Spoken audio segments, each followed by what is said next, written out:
Right mates, how's it going? In today's video, chapter 15 of Arthas, Rise of the Lich King. Here's another example of Arthas being a jerk before you can blame everything on the MacGuffins he carries. So let's get...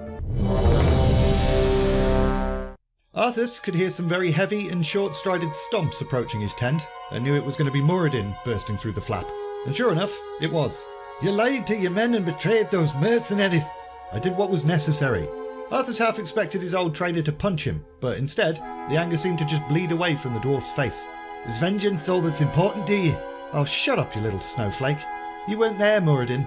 You didn't see what Mal'Ganis did to innocent men, women and children. Aye, but I've heard what you did. Some of your men are a wee bit free with their tongues when the ales loosened them.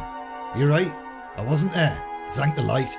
Suddenly, mortar fire and cries of alarm interrupted wherever that conversation was going, and both Muradin and Arthas head out to see what all the fuss was about. The men were all scrambling for weapons, Falric was barking orders to the human forces, whilst Baelgoon was organising the dwarves.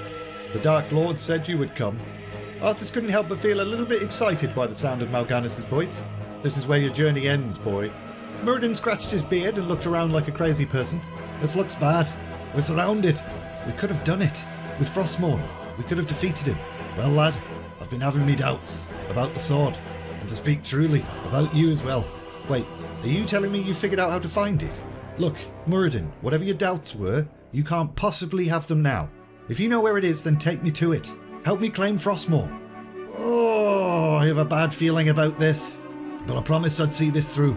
Go gather your men, and I'll find you that rune blade. Arthas clapped the dwarf on the shoulder. This was the moment he'd been waiting for. Captain Falric. Sir, we're utterly surrounded. We can hold out for a while, but eventually they're going to wear us down. I know, Captain.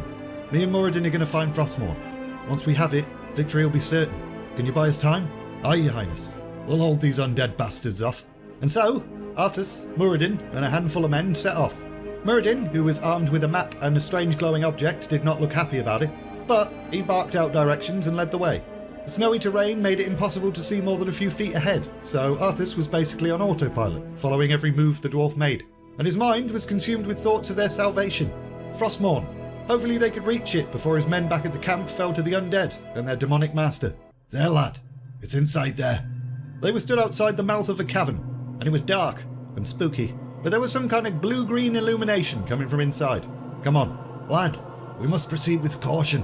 Arthas was growing increasingly impatient, but he knew Muradin was right, so the two of them very slowly and warily entered the cave. The illumination turned out to just be some weird crystals and veins of ore embedded in the rock walls, and although Arthas was grateful for the light they provided, he couldn't help but be reminded that his hammer no longer glowed with the radiant light it once had, and as he pushed that thought down, some voices arose. Turn back, mortals. You shall not pass. Lad, perhaps we should listen. Listen to what? A pathetic last effort to prevent me from saving my people? It's going to take a lot more than weird voices to do that. Arthas continued forward, and as he turned a corner, he stopped in his tracks. They'd found the owners of the weird voices, elemental spirits, and behind them, Frostmourne. The runes that ran the length of its blade were glowing. Arthas immediately recognised the sword. It was the one from his dream when he'd first arrived in Northrend, and instead of thinking that's possibly something to be concerned about, he decided it was yet another sign that this weapon was going to be great. But as he stepped towards it, one of the icy elementals drew a sword of its own. Turn away, before it's too late. Still trying to protect the sword, are you? Trying to protect you from it. For a second, Arthas wasn't sure how to respond to that. It took him a little bit by surprise, but then he shook his head. This was nothing more than a trick. This whispery elemental was a bloody liar, so he charged and unleashed all of his pent-up hope, worry, fear and frustration on Frostmourne's icy protectors, and beat the shit out of all of them. Behold, Muradin, our salvation. Hold, lad. What? Why? Something's not right. This has been too easy. Too easy? Took you forever to find it, and then I had to fight these things. Arthas, everything I know about artifacts is telling me there's something as fishy here as the Booty Bay docks. Hang on. There's an inscription here. Let me see if I can read this. Arthas watched as Muradin kneeled and peered at the inscription. This was a waste of precious time. Who gives a crap what the inscription said? I thought I recognised this. It's written in Kalimag, the elemental language. It's a warning. Of what? Whosoever takes up this blade shall wield power eternal. Well, that doesn't sound so bad. Just so the blade rends flesh, so must power scar the spirit. My spirit is already scarred. Arthas blurted those words out, but he meant it. His spirit had been scarred, repeatedly, throughout his life.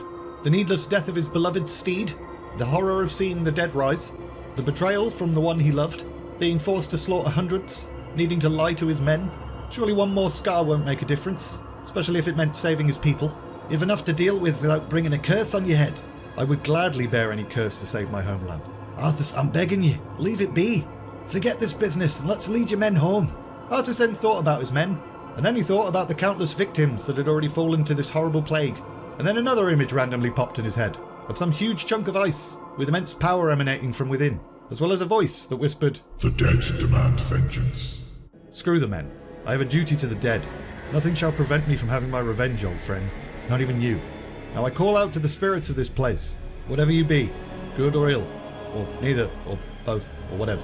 I know you're listening. I'm ready. I will pay any price, if you will only help me save my people. For a moment, absolutely nothing happened. But before Muradin could breathe a sigh of relief, a sudden crack started running up the side of the ice encasing Frostmourne. And then, the icy casket exploded. Shards flew across the chamber, and as the prince dropped to his knees to avoid getting impaled, he heard his dwarven mate cry out, because he hadn't been so lucky. The impact caused Muradin to be knocked back several feet, and he now lay sprawled on the cold floor with a spear of ice piercing his belly. Arthas jumped to his feet and quickly ran over to the injured dwarf, and whilst placing his hand on Muradin's wound and willing the light to come and heal it or something, he couldn't help but feel a little bit guilty. Was this the price he'd just offered to pay? Because he'd kind of meant his own life, not that of a friend. Tears filled his eyes, and he began to pray. And then he felt it, the light, racing through him. It was comforting and warm, and Arthas started crying even more as he realised that this meant it wasn't too late. Despite him falling so far, the light had not abandoned him. All he had to do was drink it in and open his heart to it, and Muradin wouldn't die. But something stirred at the back of his mind and drew his attention and focus elsewhere. Frostmourne. Again. The rune blade had broken free during the explosion and was now conveniently lying right next to him. And it was glorious. Hypnotisingly beautiful even. So much so, Arthas didn't notice the light drain from his hand. The whispering in the back of his mind continued, urging him forward. This was the path. It was foolish to trust in the light. The light was useless anyway. Muradin was yet another casualty of this awful war, but his sacrifice would be the last, as long as Arthas picked up that damned sword. So, the prince reached out to it, and grabbed it. Cold shot through him, spreading through his entire body and into his heart, and it was extremely painful for a moment. But then suddenly, it was alright. Frostmourne was his, and he was its. And its voice was speaking and caressing his mind, and it felt lovely. Arthas lifted the weapon to the air and gazed at its wonder, feeling really proud of himself, whilst listening intently to all the secrets the sword revealed. Which is probably nothing to worry about. And we're leaving it there! In the next video, Arthas returns to his men with his new loot, saves the day, and then goes home. It's a lot more interesting than I just made it sound. As usual, link in the description if you're interested in buying this book. Also, there's links to my Discord server and my Patreon page too. If you enjoyed this video, like, subscribe, all of that bollocks. And all that's left to say is, thanks for watching, and see ya!